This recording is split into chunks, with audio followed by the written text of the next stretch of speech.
Hello and welcome back to Flow with Ro, the self-isolation series. I hope you're all staying safe and well at home. And I just wanted to say thanks so much for all the feedback that I've been having on the previous videos. It's great to see that you are all enjoying them and want them to keep coming. So I have received quite a few requests for this particular tutorial. And today I will be taking you through a headstand inversion. Now this is quite an advanced inversion and requires a lot of upper body strength. So please take this one as slowly as you see fit. Don't push your body further than it needs to be. The headstand is something that can take months to master, but I'm going to go through it step by step, and hopefully this will give you the tools to hopefully go and get up there yourself. Now I'm going to teach you two versions of this particular pose. The first is a tripod headstand, which is slightly easier and is where I recommend that you start if you are new to a headstand practice. And the second is a more traditional yoga headstand, which is using your elbows. So firstly, I would say make sure that you have a yoga mat. If you don't have a yoga mat, not to worry, make sure you're on a carpeted surface with a towel. If you're on a flat surface, say like wood or concrete or something like a tiling, then you could end up hurting yourself. So please make sure you're on a carpet with a towel. I would also recommend, particularly if you're new to headstand practice, that you have some soft furnishings around you, so cushions or similar, just to make sure that that can take any fall that could happen. I don't want any injuries, particularly not on my neck. Okay, so without any further ado, let's start with a tripod headstand.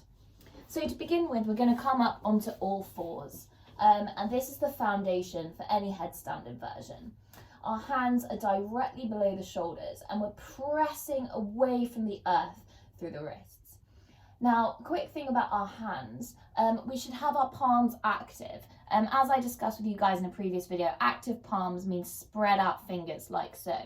If you have your hands together like this, you're reducing the surface area, which is going to make the pose less stable. So we need to keep that surface area as wide as possible by activating through our palms. This will help us to broaden through the back, and we are drawing our shoulders away from the ears. From here, we're looking down at our thumbs, and we're going to draw an imaginary triangle from our left wrist to a point in front of us, down to our right wrist. Okay, and this is going to form the base of our tripod headstand. From here, we're going to curl our toes under like so, and we're going to place the flat part of our head onto the point of the imaginary triangle in front of us, like so. Okay, now from here, as I said, we've curled our toes under slightly, and we're going to raise our seat bones somewhat. If you need to bring your knees slightly closer towards you, do that now. I certainly do, because I have quite a short torso. So again, we're curling our toes under, and then we're going to raise our knees and raise our seat bones like this. And we're just going to practice that motion just to keep the strength in our upper body. So we're pressing down through the hands, taking all of our weight through our hands and pressing into the elbows as well. We want as little weight as possible onto the top of our head. So we're going to inhale, press up through raising the seat bones, and exhale back down. We're going to try that one more time. We're going to inhale and rise, pressing through our wrists, making sure that our shoulders are not collapsing towards the ears like this. They're pressing away from the ears, and exhale back down. Okay, on our next inhale, we're going to rise, pressing again, making sure our shoulders aren't collapsing. Bring those feet together, and we're going to draw our navel into our back and start to walk the toes forward towards the wrists. You'll naturally feel your tailbone raising at this point as well. From here, we're going to do a sort of upside down crow. So make sure you familiarised yourself with our previous crow tutorial. And we're going to raise one leg at a time and place our knee into our armpit and rest on our elbow. We're going to try that with the opposite foot. So inhale, raise, and exhale down. Okay, we're going to walk away and we're going to come back into a child's pose, just to make sure that the blood isn't rushing to our head too much, otherwise we're not going to get up there. We've been upside down for quite a while now. Take a couple of recovery breaths in our active child's pose. Inhale and exhale. Okay, on our next inhale, we're going to rise back up to our tabletop position. Bring our knees slightly forward if you're short like me, placing your head at the top of the imaginary triangle, curling the toes under, bringing the feet together, start to raise the seat bones and walking towards us. This time we're going to place one leg to our upside down crow, followed by the next leg. And just pause here, take a couple of breaths. If this doesn't feel comfortable, then stop here and just keep practicing that motion I just taught you. But if after a couple of inhales and exhales here you feel stable, then you can start to rise. So we bring our knees together, raising our tailbone. From here, if that feels comfortable, we're going to push away with our toes, start to straighten the legs, lengthening through the tailbone, keeping the back broad, and of course, shoulders are coming away from our ears. We're placing our weight through the palms of our hands and our elbows, which to have as little weight as possible coming through our head. Okay, we're going to inhale and exhale. From here, we're going to bend our right knee into the chest. Our left leg is going to come and join. And then we're going to gradually lower one foot to the ground. Make sure here that you're still pressing through your wrist. You're not putting any pressure on your head still, and your shoulders haven't collapsed. Your next foot is down. And then placing our knees onto the floor, drawing our knees back and push back to a tabletop position. Bringing ourselves down, child's pose. Alrighty, I appreciate I went through that very slowly, but if you just practice that, then you should eventually get up there.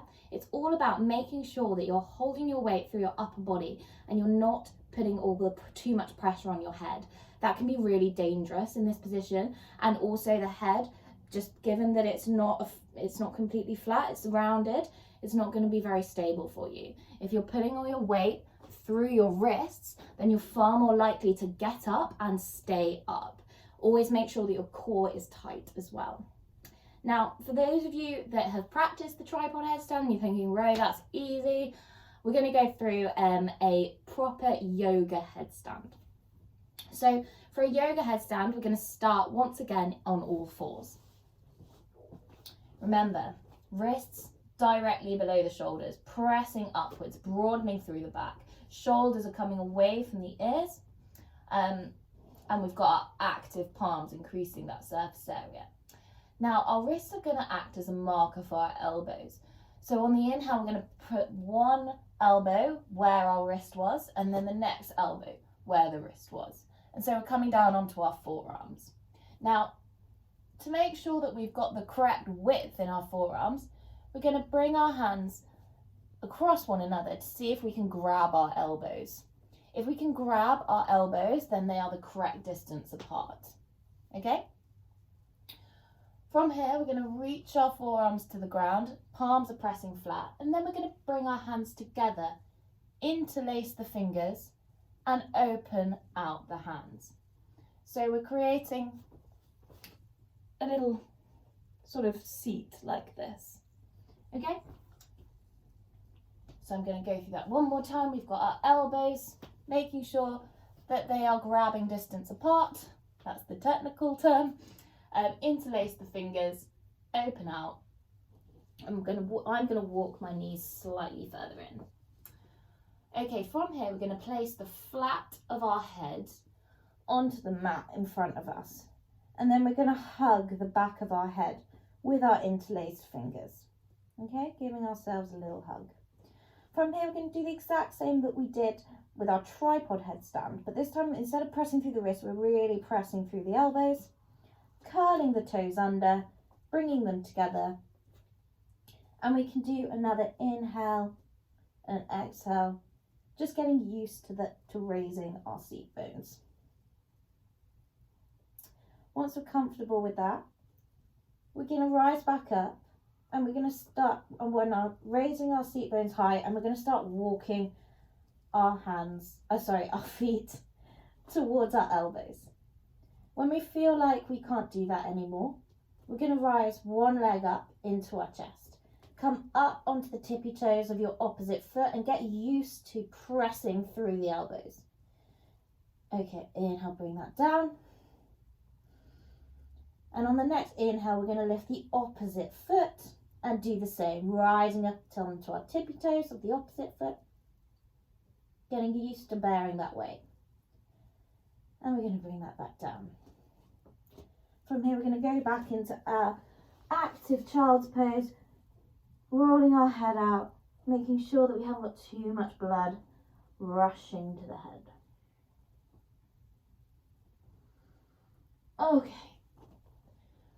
Okay, from here, back in our tabletop, elbows down, fingers interlaced, head flat onto the floor, hugging the back of our head, curling our toes under, bringing our feet together, raising our seat bones, walking forwards. This time we're going to kick up with one foot and bring the other to join. Pressing through the elbows, the weight should not be in the head. We're going to suck our navel in here, and then when we feel comfortable, we're going to start and kick our feet up as slowly as we can, lengthening through the tailbone, pressing our thighs together,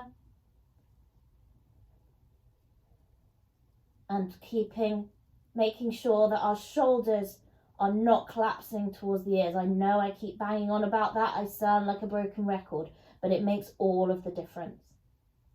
Pressing through the elbows. Inhale and exhale. Okay, from here we're going to bring our right leg into our chest.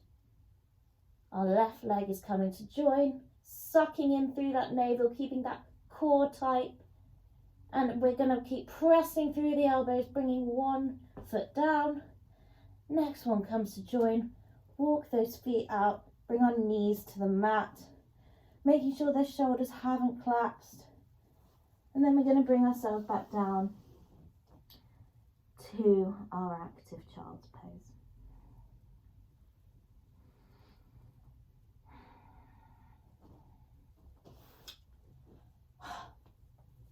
Alrighty, so those are the two options for a headstand. Remember, as I keep stressing, go through this at your own pace.